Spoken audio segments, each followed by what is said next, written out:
What's going on, guys? Welcome to another video.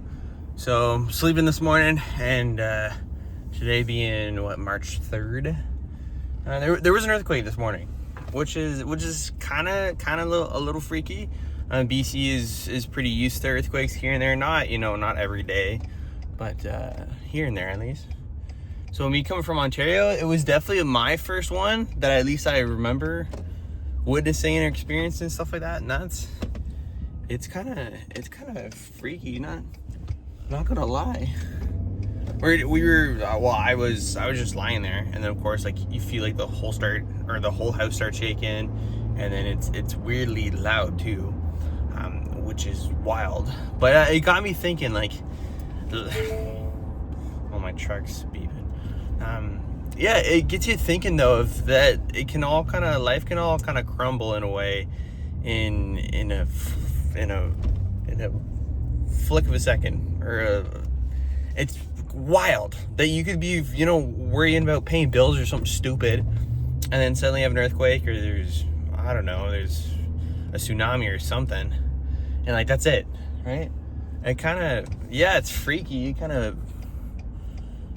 gets you freaked out a little bit, right? But yeah, so I think that's kind of good too, of be able to have those things in place where you're still making money even when you're sleeping, right? So if you're experiencing an earthquake while you're sleeping, you're still racking in some cheddar cheese, and yeah, and always being prepared too. Like, I always like the idea of having like a ready to go bag of, if in case there's a fire, like an intruder or something like that, you can easily just grab and go. And I'm sure you guys know about the company 511 Tactical. They have a lot of their gear bags is outfitted to basically just kind of grab and go, and that's a lot of the bags I have, or at least I choose to use, is 511. Not because it's like a nice brand, it's a beautiful brand, awesome brand. Yeah, they're a little pricey, but they have everything you need, all the pouches, stuff like that too, all to keep you equipped just in case you need to scurry and run and go, right? So that's yeah, maybe for 2025, I know we're already in March, but maybe for this year I'll start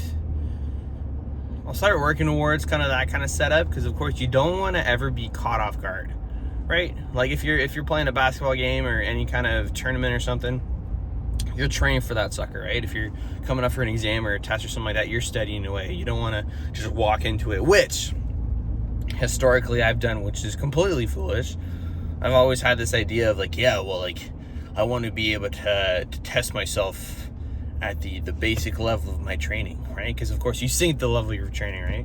Which in that case, I had some stupid mentality that it was going to be on those days that you're going to forget everything, right? Because of course you train, you study, you do all your stuff, you get prepared, you have your tests, and then basically you dump all that information afterwards, right? So it's kind of a goofy system. So it'd be nice to learn something and actually remember it, right? But yeah, I guess for today, it's just be prepared, get started. And I said the same thing in a different video of, yeah, always be prepared, always keep working towards something. Don't just let life pass you by, which is what I've been doing. So yeah, have a great day, guys, and I'll see you in the next one.